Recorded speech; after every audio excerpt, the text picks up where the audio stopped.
Assalamualaikum warahmatullahi wabarakatuh. Hai anak-anakku kelas 2C. Kalian siap belajar bersama Bu Rizky lagi? Nah, kali ini kita akan belajar tentang akibat tidak jujur.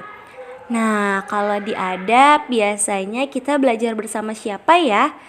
Betul banget nih, kita akan belajar bersama Kak Adib dan Adiba. Sekarang kita sapa dulu yuk Kak Adib dan Adibanya.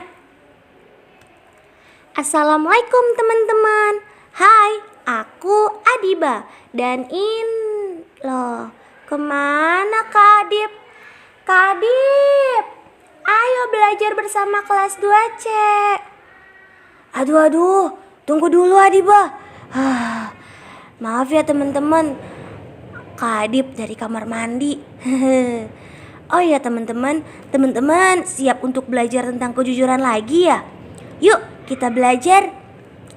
Iya Kak Adib, ayo kita belajar. Oh iya, Kak Adib punya cerita lagi gak ya buat teman-teman kelas 2C tentang kisah kejujuran? Oh ada dong Adiba. Nah teman-teman, aku punya cerita bagus deh. Teman-teman mau denger gak? Yuk kita simak kisah berikut karena kisah ini bagus banget. Ayo teman-teman. Nah, judulnya adalah Kisah Gadis Jujur pada Masa Umar bin Khattab. Teman-teman tahu nggak sih Umar bin Khattab itu siapa? Iya, betul banget. Umar bin Khattab itu adalah sahabatnya Rasulullah.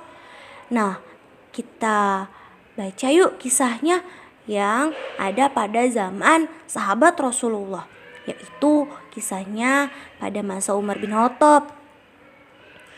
Pada suatu hari, tinggallah seorang gadis penjual susu bersama ibunya di kota Madinah. Gadis tersebut setiap hari menjual susu bersama ibunya di pasar. Banyak pedagang susu di pasar yang tidak jujur karena mencampur susu dengan air, sehingga susu yang dijual encer dan harganya murah. Namun, penduduk Madinah tetap saja memilih susu encer dengan harga murah.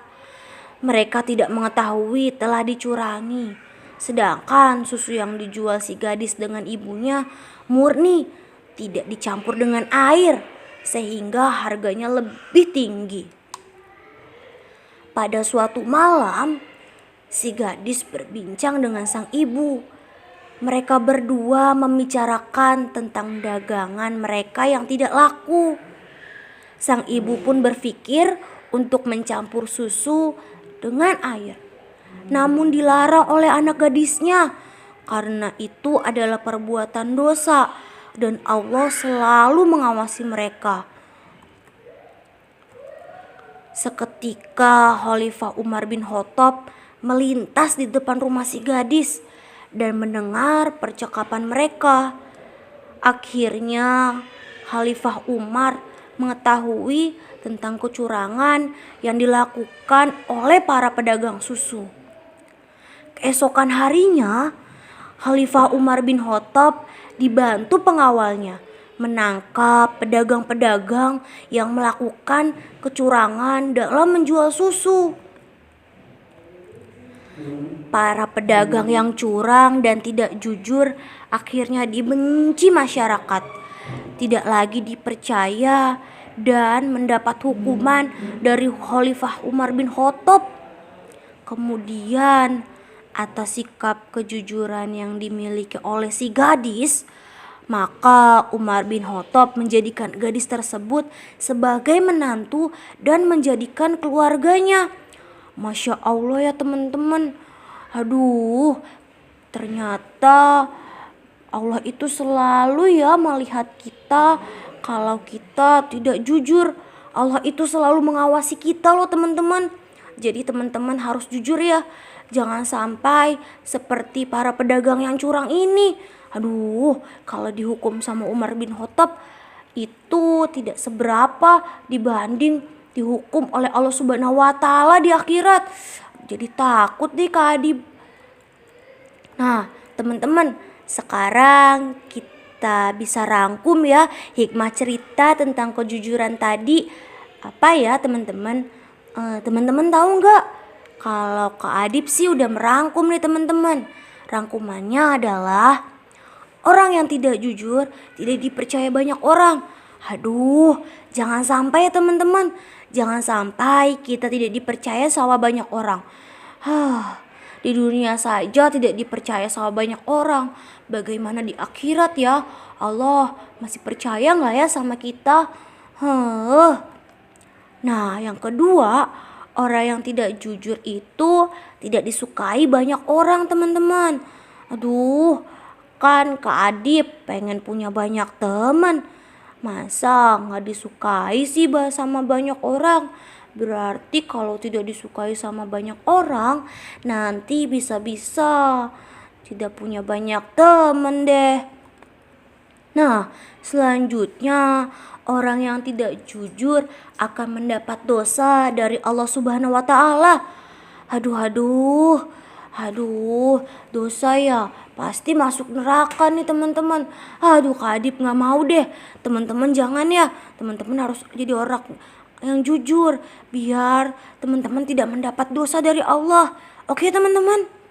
Nah, selanjutnya adalah karena hikmahnya itu kita semua selalu diawasi oleh Allah Subhanahu wa taala. Setiap gerak-gerik kita itu diawasi loh teman-teman sama Allah Subhanahu wa taala. Kayak tadi Kak Adip ke kamar mandi.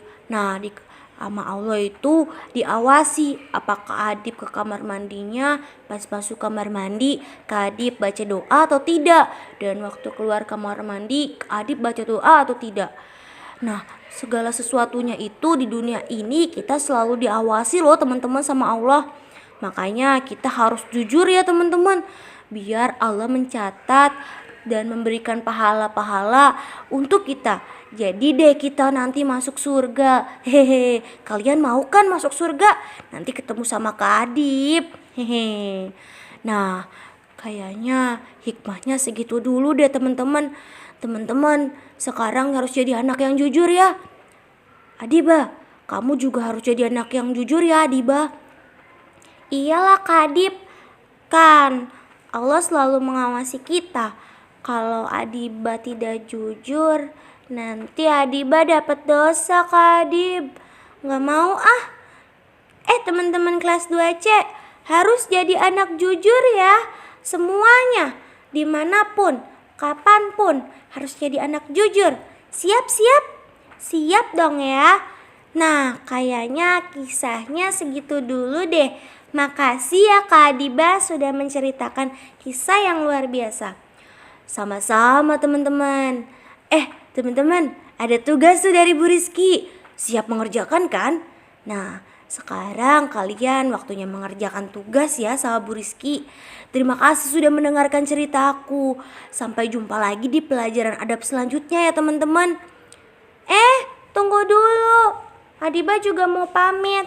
Terima kasih teman-teman. Besok cerita sama Adiba yuk. Adiba ada cerita bagus loh. Teman-teman siap? Siap dong ya. Sampai jumpa teman-teman. Assalamualaikum. Assalamualaikum teman-teman. Terima kasih ya Kak Adip dan Adiba sudah menceritakan tentang kisah yang sangat bagus pada zaman salah satu sahabat Rasul. Nah, anak-anakku kelas 2C, dari kisah tersebut banyak ya hikmah yang kalian bisa ambil. Nah, kalian harus menerapkan juga nih sikap kejujuran. Manfaat kejujuran kemarin kalian sudah belajar. Akibat kejujuran kemarin kalian juga sudah belajar. Nah, sekarang waktunya kalian harus menerapkan terus ya anak-anakku. Oh iya, sebelum itu kalian mengerjakan tugas dulu yuk. Tugasnya ada 5 nomor ya anak-anakku kelas 2C. Yaitu jawablah pertanyaan berikut ini dengan jawaban yang benar. Silakan kalian tulis soalnya lalu dijawab ya jawabannya. Kalau kalian bingung jawabannya apa, silakan kalian ulang lagi ceritanya Kak Adip ya teman-teman. Nah, sekian dulu sepertinya materi dari Bu Rizky, Kak Adib, dan Adiba. Sampai jumpa lagi di materi selanjutnya. Jangan lupa jadi anak yang jujur ya, anak-anakku sekalian. Terima kasih. Wassalamualaikum warahmatullahi wabarakatuh. Selamat belajar.